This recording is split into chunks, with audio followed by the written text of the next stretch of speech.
Matahari baru saja terbit di pinggiran kota Cikampek, ketika sebuah truk besar berlogo Siba Surya melaju pelan menuju pos pemeriksaan jalan raya. Di balik kemudi, bukan seorang pria parubaya seperti yang biasa terlihat, melainkan seorang gadis muda berperawakan ramping, mengenakan topi truk dan jaket denim lusuh. Namanya Naila, usia 25 tahun.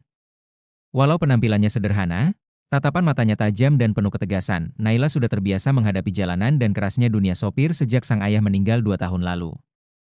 Ia menggantikan posisi ayahnya di perusahaan truk ekspedisi. Banyak yang meragukannya saat pertama kali mulai, namun perlahan Naila membuktikan dirinya. Meski begitu, hari itu, ia tak menyangka akan menghadapi ujian paling berat. Saat truknya mendekat ke pos polisi yang terletak di Jalan Raya Karawang Timur, 3 orang polisi berseragam sudah berdiri dengan gaya yang mencolok. Salah satu dari mereka, yang paling besar badannya dan bermulut kasar, menghentikan truk Naila dengan isyarat tangan yang kasar. "Sampingin trukmu."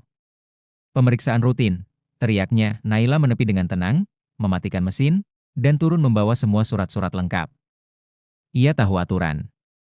Namun yang membuatnya heran, bukan surat yang diminta, tapi justru dimulai interogasi yang bernada merendahkan. "Kamu sopirnya?" "Ini truk milik siapa?" tanya salah satu dari mereka sambil memelototinya. "Saya sopir resminya." "Ini surat-surat lengkap, Pak," jawab Naila sopan, namun para polisi itu malah tertawa kecil. "Gadis kayak kamu mana bisa nyetir truk segede ini? Jangan-jangan ini truk curian, atau suratnya palsu?" Naila menarik napas panjang. Ia tahu betul arah pembicaraan ini. Bukan pemeriksaan rutin, tapi modus pungli yang sudah sering ia dengar dari sopir-sopir lain. "Kalau suratnya lengkap, berarti kamu tinggal bayar uang jalan, 200.000 cukup," ujar polisi bertubuh besar itu sambil menepuk-nepuk tongkat di tangannya. Naila menggeleng. "Maaf, Pak.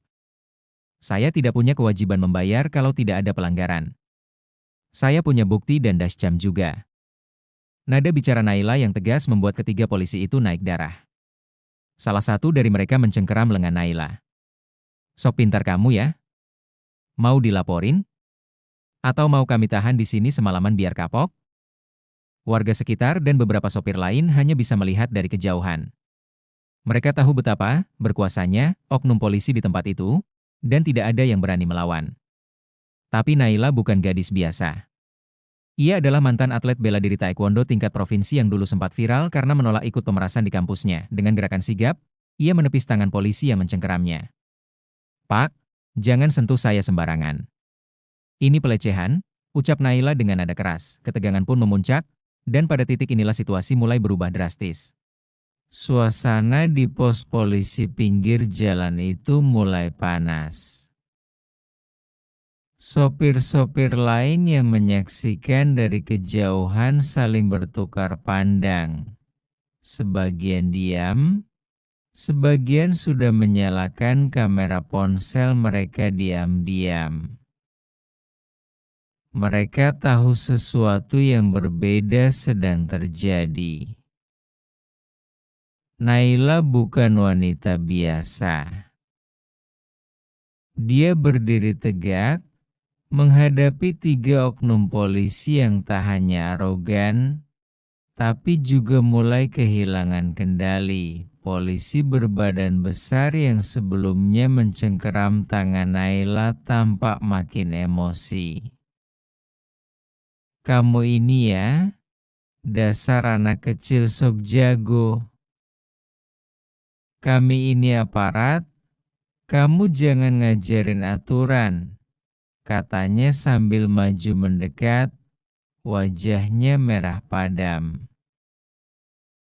Tapi Naila tak gentar.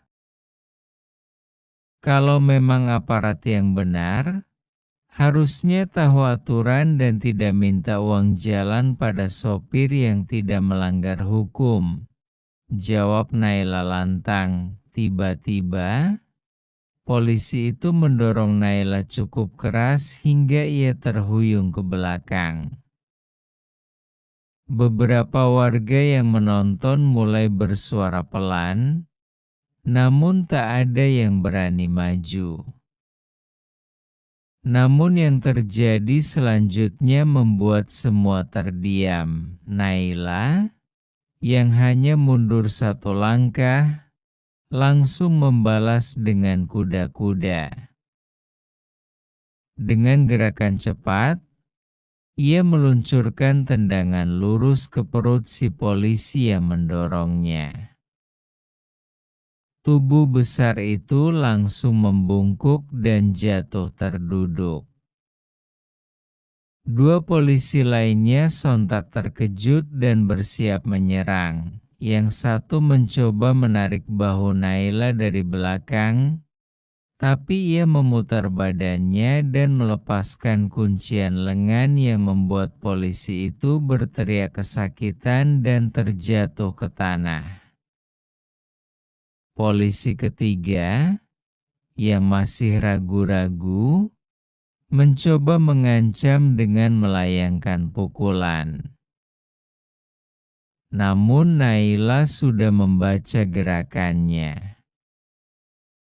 Ia menangkis dengan lengan kiri dan melayangkan siku kanan ke dagu lawannya, membuat pria berseragam itu roboh ke aspal dengan wajah memar. Tiga polisi kini tumbang dalam hitungan detik.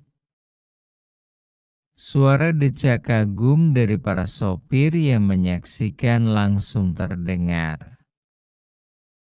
Salah satu sopir tua, Pak Tarjo, yang sudah 20 tahun kerja di jalan lintas, berseru, "Subhanallah, ini baru pahlawan jalanan."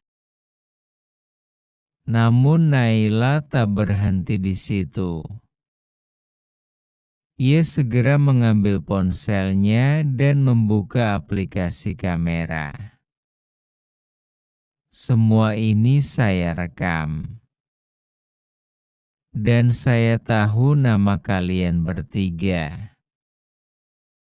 Saya akan laporkan ke Propam, beserta bukti video dari dashcam dan CCTV toko di seberang jalan.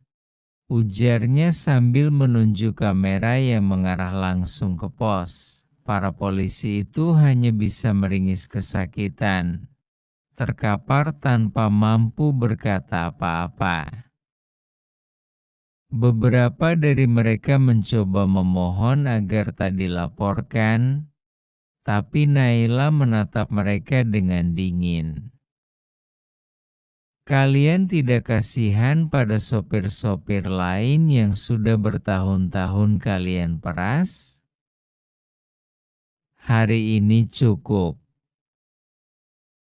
Kalian sudah salah pilih mangsa. Dalam waktu 1 jam, video kejadian itu sudah tersebar di grup-grup WhatsApp komunitas sopir, hingga akhirnya viral di media sosial. Banyak yang membagikan video dengan judul seperti "Gadis truk berani lawan polisi arogan", "Pukulan balasan yang menginspirasi", "Pahlawan jalanan", "Aksi Naila tumbangkan 3 oknum polisi sekaligus". Tak lama setelah kejadian itu, Naila mendapat panggilan dari pihak Propam Mabes Polri. Ia diminta hadir sebagai saksi untuk memberikan keterangan dan menyerahkan bukti-bukti. Beberapa organisasi bantuan hukum juga menghubunginya, menawarkan bantuan jika diperlukan, dan kejutan pun datang dari arah yang tak disangka. Salah satu penyidik Propam ternyata adalah kenalan lama ayah Naila, yang dulu pernah ditolong saat menjadi sopir logistik dalam misi bantuan bencana alam. Dengan cepat, proses pemeriksaan berjalan lancar dan hasil investigasi menyatakan bahwa ketiga polisi tersebut resmi diberhentikan tidak dengan hormat karena pelanggaran berat, termasuk kekerasan, pemerasan, dan pencemaran nama baik institusi. Namun Naila tidak lantas puas. Ia kemudian diundang menjadi pembicara di berbagai komunitas sopir dan forum transportasi, mengampanyekan perlindungan hukum bagi pekerja jalanan, khususnya perempuan. Ia menekankan pentingnya dokumentasi, kesadaran hukum, dan keberanian untuk melawan ketidakadilan. Aksinya menjadi simbol baru perlawanan terhadap pungli di jalanan. Dalam satu wawancara yang viral, Naila berkata, "Jangan pernah remehkan orang hanya karena dia perempuan, atau karena dia diam. Kadang, diam bukan karena takut, tapi karena dia sedang menunggu waktu yang tepat untuk membuat kalian sadar bahwa keadilan itu tidak pernah tidur."